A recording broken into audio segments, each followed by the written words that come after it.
are fortunate enough to have that battalion called the 7th Durham Light Infantry.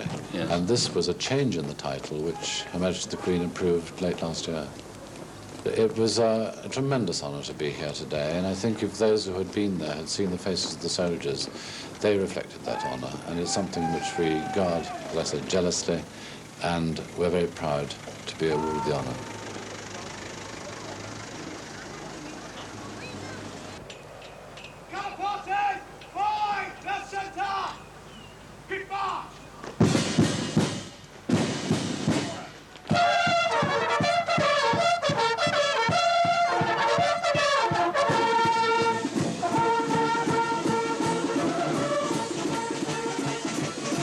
After the parade and the grand march through Bishop Auckland, everyone connected with the event went on to Wellington Spectrum Leisure Centre for a first-class lunch. Later, I spoke to the Director of Finance and Management in the new Civic Centre in Crook Town.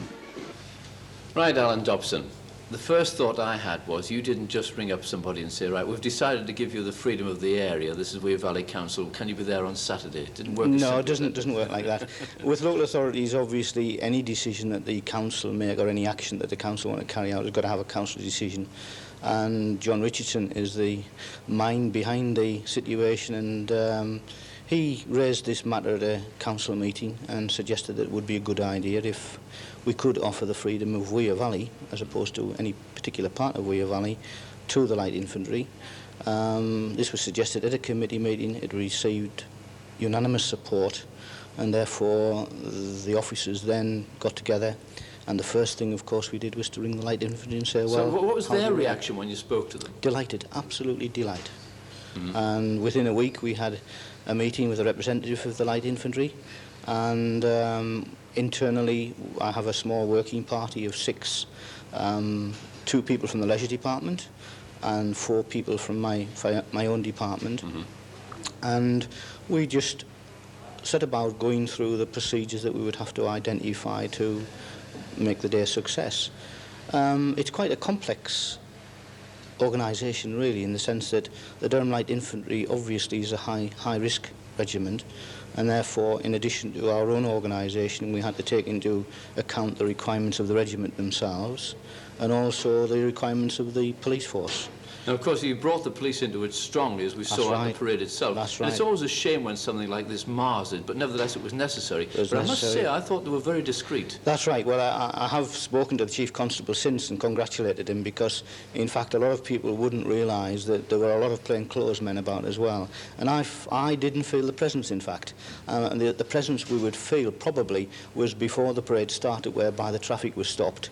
But the actual police around the area, I didn't feel them there at all. I thought they did a really first-class job. To be honest, you know, when I saw the arrangements and we were arranging to get the video done, I thought, well, this might mar the proceedings from the spectators' point of view, but I'm going to understand by talking to a few people that went off extremely well from a site point of view. Absolutely. I think it was the right choice of site. Again, we had to have site meetings to decide which part of the site we were going to operate from, and I think that was the right choice.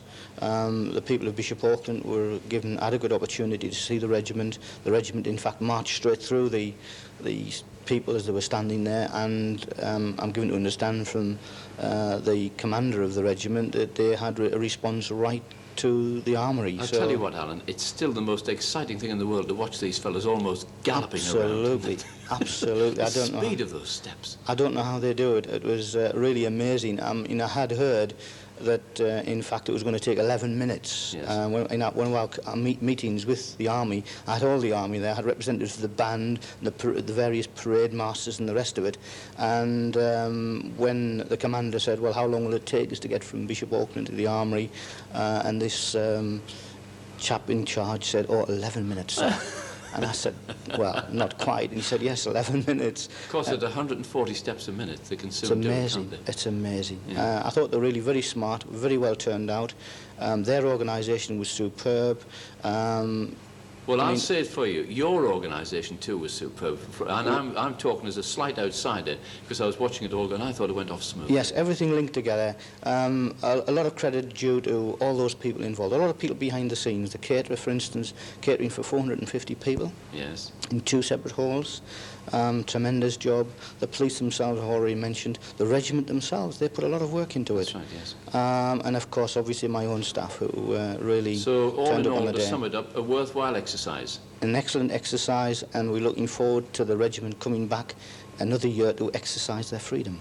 Alan Dobson, thank you very much indeed. Thanks very much indeed. Thank you. Thank you.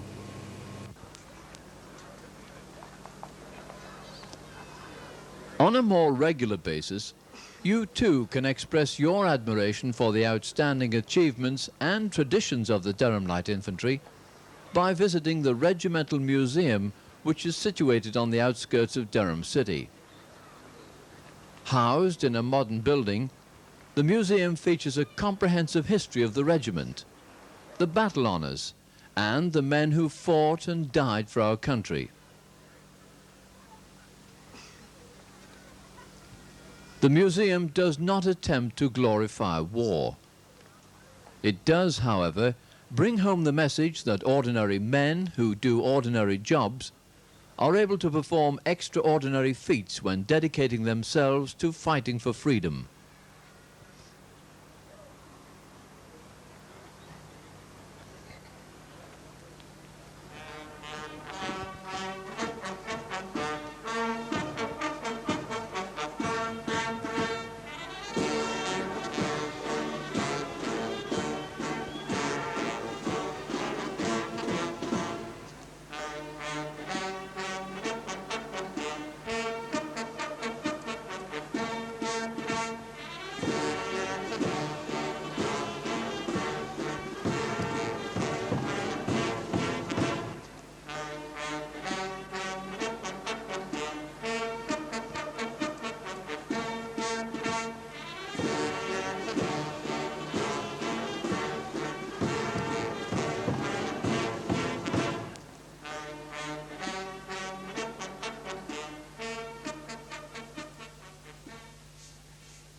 Also in Durham City, the world-renowned Durham Cathedral. For centuries, the cathedral has been the focal point for many religious and non-religious events in history. Set in a quiet corner for all to see, the DLI Chapel.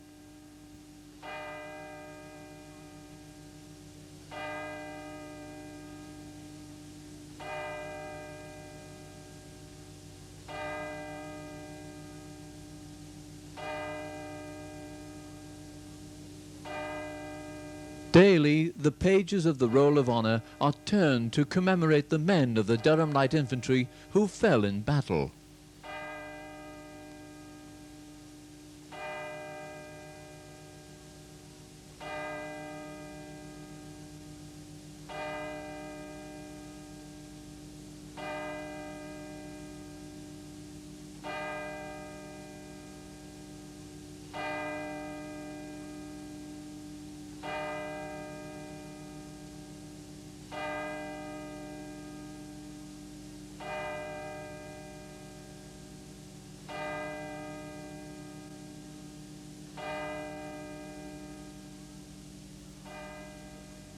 Now to the leader of Weir Valley District Council. Right, Councillor John Richardson, first of all, I think we should congratulate you on the way it went on Saturday. It was wonderful, wasn't it? Yes, it certainly was. Now, what prompted the idea? Well, I think that it was long overdue that the historical background of the Durham Light Infantry ought to have been recognised. And unfortunately, other people have had the opportunity and failed to do so, and history tells us that there are many events that have not been duly recorded and been given the opportunity of being recorded, and we believed that this was the time. Now, I was going to say the turnout on Saturday with the people around showed there's a tremendous amount of interest in this area concerning the Durhams, because we still call them the Durhams, don't we? Yes, that's right. As a matter of fact, Her Majesty the Queen has just given permission for the 7th Battalion of the DLI to retain the name Durham Light Infantry. But of course, Durham Light Infantry now forms an integral part of the Light Infantry itself. And as I understand it, 70% of the people who are serving in the Light Infantry are indeed Geordies, or shall I say, the sons of St. Cuthbert. Yeah, that sounds good, doesn't it?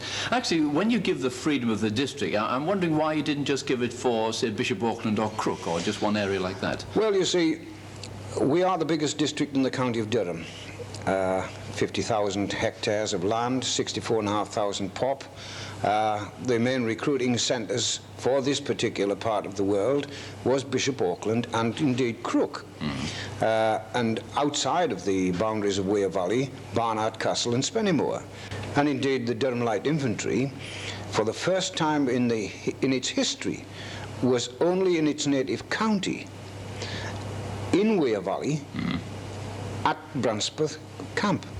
And there is a very, very strong association with the Durham Light Infantry. In Bishop Auckland itself, they have a DLI association. Yes. They have a Dunkirk Veterans. And they have, of course, the Royal British Legion. So, in other words, the memory will never die, it doesn't matter how you do it. No, it cannot die. It will never die as long as you have war memorials outside of this building here at Crook and down at Bishop Auckland and elsewhere throughout villages and hamlets that record the names of men and boys who served in the Light Infantry in 2 World Wars. What a lovely note to end on. John Richardson, thank you very much indeed. Not at all. Thank you. It will never die as long as we have war memorials and the Garden of Remembrance at Durham Cathedral. Though we may seem to be ending on a sad note, the memory of the men from Weir Valley will always fill our hearts with pride for them and the Durham Light Infantry.